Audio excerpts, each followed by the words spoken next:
اسی ماحول نے ادنا کو اعلیٰ کر دیا دیکھو۔ حیا بہت اچھی چیز ہے، اور اسلامی بہنوں میں حیا ہو یہ تو بہت ہی اچھا ہے۔ مفتی احمد یار خان نعیمی تفسیر نور العرفان میں فرماتے ہیں عورت کا سب سے بڑا کمال تقوی و شرم و حیا ہے۔ مزید فرمایا شرم و حیا حور کی صفت ہے۔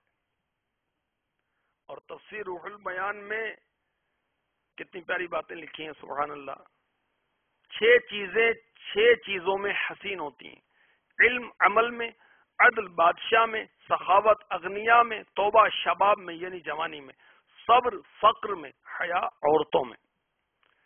علم بے عمل اس گھر کی طرح ہے جس کی چھت نہ ہو، بادشاہ میں عدل نہ ہو تو وہ اس کنویں کی طرح ہے جس میں پانی نہ ہو، دولت مند میں سخاوت نہ ہو تو اس بادل کی طرح ہے جس میں بارش نہ ہو، جوانی میں توبہ نہ ہو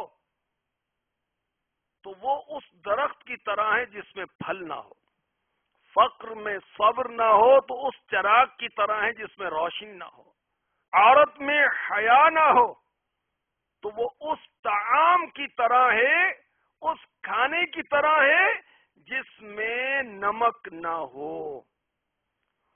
عورت کے لغوی معنی کیا ہیں؟ چھپانے کی چیز۔ تو سراپا حیا ہونی چاہیے۔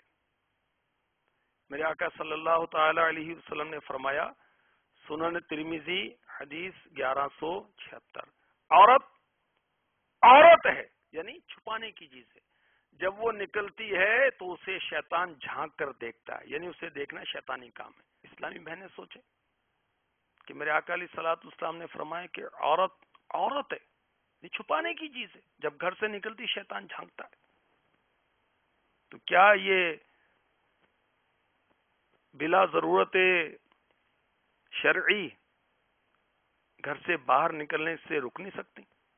بہت شوق ہوتا ہے اسلامی بہنوں کو، وہ کام جو گھر سے باہر نکل کر کرنا ہوتا ہے تو اسلامی بہنیں آگے اس میں ہوتی۔ تو اسلامی بہنیں گھر سے باہر کے جو کام ہیں اس میں بہت ایکٹیو ہوتی۔